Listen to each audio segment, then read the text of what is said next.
નમસ્કાર મિત્રો, સ્વાગત છે ફરી એકવાર આપ સૌનું એક નવા વિડીયો સાથે, એક નવા દિવસ સાથે, એક નવી ઉર્જા સાથે. તો અત્યારે આપણે જઈ રહ્યા છીએ એક સરસ મજાના મંદિરમાં, કારણ કે આપણે એક નવી સિરીઝ ચાલુ કરી છે 24 દિવસના 24 મંદિર. એટલે સૌથી પહેલાં આપણે એક મસ્ત મજાના મંદિરમાં જઈશું. આમ પણ આપણે જ્યારે કોઈ પણ નવા શુભ કામની શરૂઆત કરતા હોઈએ, કોઈ પણ સારા કામની શરૂઆત કરીએ એટલે ગણપતિ બાપ્પાની પૂજા, એમની અર્ચના, એમની આરાધના સૌથી પહેલાં આપણે એમની પૂજા કરીને જ કરતા હોઈએ. એટલે આપણે પણ આ નવી જે વિડીયો સિરીઝ શરૂ કરી છે એ સિરીઝનો શુભારંભ ગણપતિ બાપ્પાના મંદિર દ્વારા જ કરીશું. તો હું તમને લઈને જઈશ એક સરસ મજાના ગણપતિ બાપ્પાના મંદિરમાં, જે અહીંયાથી લગભગ નજીવા અંતરે આવેલું છે, અને આપણે ત્યાં જઈએ.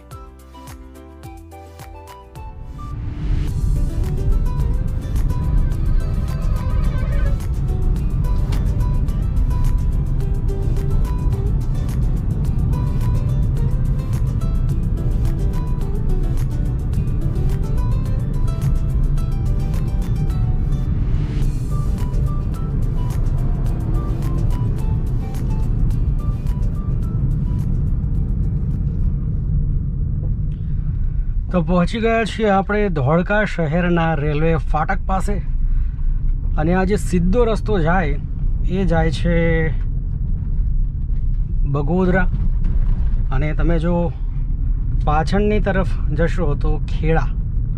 તો ખેડા અને બગોદરા રોડની વચ્ચે આપણે છીએ, અને ઘણી બધી પબ્લિક પદયાત્રા કરી રહી છે. રિક્ષાની પાછળ આપણે લખેલું વાંચ્યું તો દેખાયું કે પીર ભળિયાદ. બધી પબ્લિક ત્યાં ચાલતી જઈ રહી છે. પીર ભળિયાદ, જો હું ખોટો ના હોઉં તો ધંધુકા પાસે ભળિયાદ ગામમાં આવેલું છે. કોઈને ખબર હોય તો કોમેન્ટ કરજો. બધી પબ્લિક ત્યાં પદયાત્રા કરી રહી છે, અને આપણે જઈ રહ્યા છીએ ભગવાન ગણપતિ બાપ્પાના સાનિધ્યમાં. ઓકે,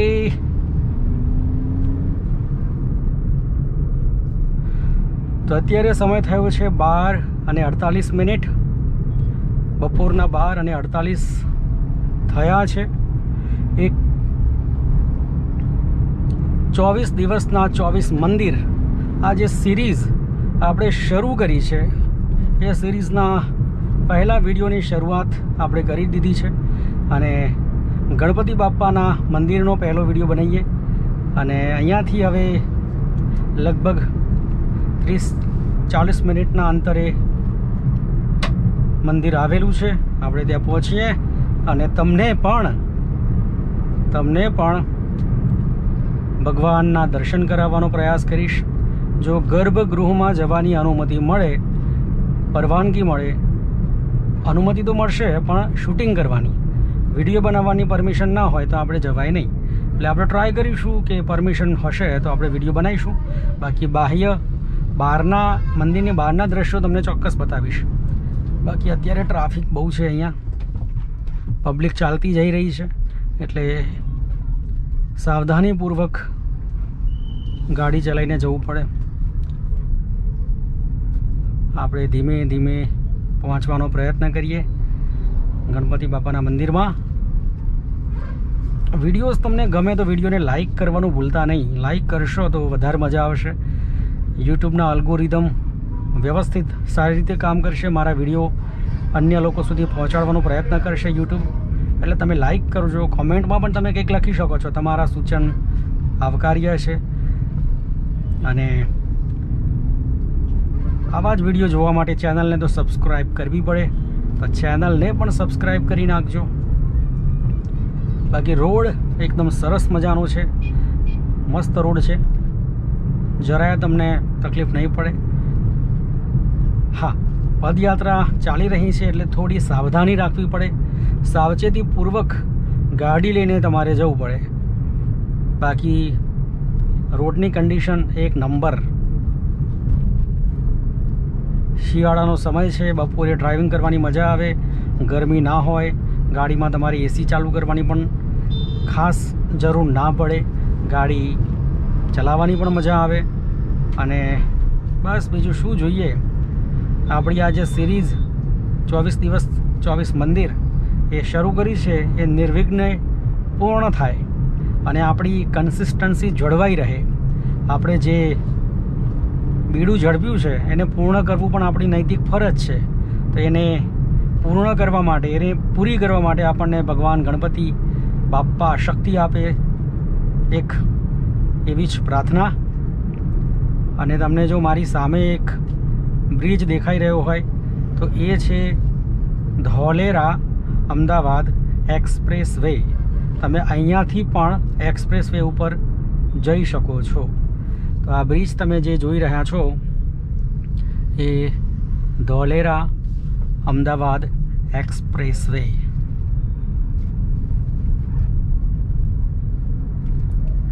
આ તો મારું મોંઘું રતન.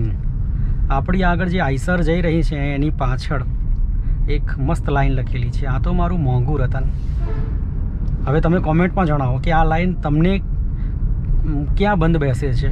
તમારા બાળકો માટે, તમારા માતા પિતા માટે, તમારી કોઈ પ્રોપર્ટી માટે? આ તો મારું મોંઘું રતન. ટ્રક પાછળ પણ ઘણી બધી લાઈનો તમે વાંચી હશે. એમાંથી તમારી કોઈ ફેવરેટ લાઈન હોય એ પણ તમે કોમેન્ટમાં લખીને જણાવો કે ભાઈ આ ફેવરેટ લાઈન તમારી છે. પહેલાં આપણે એક લાઈન બહુ આમ મોઢે ચડી ગઈ હતી કે બુરી નજર વાલે તેરા મુંહ કાલા. એટલે ઘણી બધી ફિલોસોફરથી ભરપૂર, તત્વચિંતનથી ભરપૂર શાયરીઓ કે વન લાઈન ટ્રકની પાછળ આપણને જોવા મળતી હોય.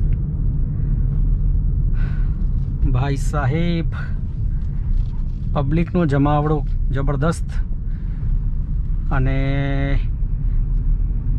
આપણે પહોંચવામાં કદાચ થોડોક વધારે સમય લઈશું. આપણે જે સમય આપણા મગજમાં લઈને નીકળ્યા હતા કે આટલા વાગે પહોંચી જઈશું, એ શક્ય નથી લાગતું અત્યારે તો. કારણ કે આપણને એમ હતું કે રોડ ખુલ્લો હશે, મતલબ જે સાધનની નોર્મલ અવર જવર હોય એ હશે, એટલે આપણને ખાસ તકલીફ નહીં પડે. પણ ભાઈ આ તો એક બાજુનો પટ્ટો તો પદયાત્રીઓએ એમની યાત્રા માટે, સુગમ વ્યવસ્થા માટે એના ઉપર તેઓનો સરસ મજાનો પદયાત્રા કરી રહ્યા છે. અને એક રસ્તા ઉપર આપણે ચાલી રહ્યા છીએ. ધીમે ધીમે પહોંચવાનો પ્રયત્ન કરીએ. આપણને કંઈ પણ ઉતાવળ કરવાની જરૂર નથી. બાપા બોલાવે એટલે તો આપણે જઈ રહ્યા છીએ અને ઉતાવળ કરવી નથી. આપણે ધીમે ધીમે પહોંચવાનો પ્રયત્ન કરીએ. બરાબર, જરાય ઉતાવળ નહીં. તો અત્યારે પહોંચી ગયા છીએ આપણે બેગવા ગામમાં. સામે તમે જોઈ શકો છો બેગવા પ્રાથમિક શાળા, અને ત્યાં પહોંચી ગયા છીએ આપણે. પબ્લિક તો ફૂલ મોજમાં ચાલી રહી છે. આપણને ખબર હોત ને કે આ રીતનો ટ્રાફિક, પબ્લિકથી ભરપૂર ટ્રાફિક આપણને અવરોધશે તો કદાચ આપણું શેડ્યુલ આપણે બદલોત કે ભાઈ આ સમય આપણે ના આવત, આપણે થોડાક સમય પછી આવવાનો પ્રયત્ન કરત.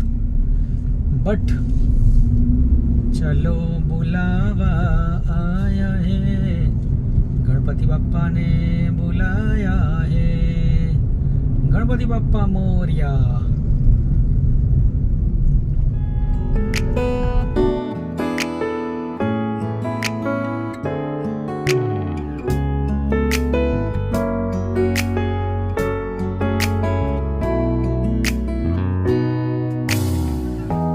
햇살이 너무 좋았어. 그냥 모두 좋았어. 널 만나서 모든 게 다 잠에서 깨어나서 휴대폰을 먼저 보게 돼. 참 많이 변했다는가. 세상에서 제일 행복한 순간 널 만나고 매일 겪게 돼. 매일은 감사하죠. 그대가 곁에 있어서 언제나 오늘 같길 기도해요. 1:30 આપણે લગભગ પહોંચી ગયા છીએ. સામે દેખાઈ રહ્યો છે મંદિરનો ગેટ.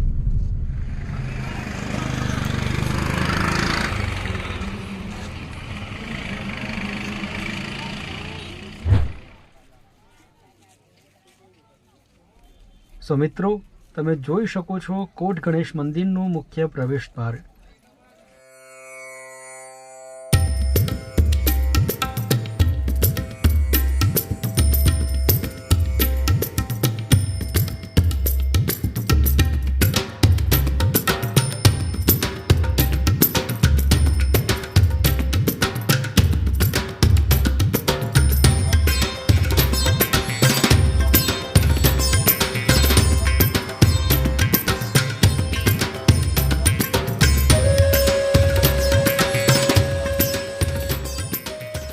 અહીં આવતા જ એક અલગ જ શાંતિ અનુભવાય છે. સ્થાનિક લોકો અનુસાર અહીં ભગવાન ગણેશજી સ્વયંભૂ પ્રગટ થયા હતા.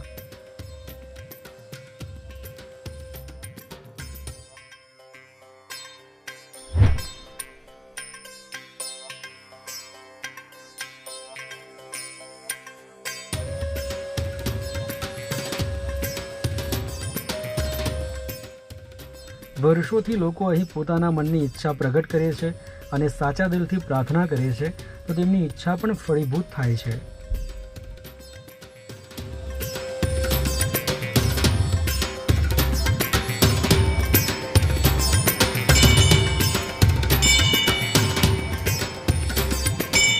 ખાસ કરીને ચોથ, ચતુર્થી અને ગણેશ ઉત્સવ દરમિયાન અહીં મોટી સંખ્યામાં ભક્તો આવે છે. એ સમયે મંદિરનો માહોલ ખૂબ જ ભક્તિમય બની જાય છે.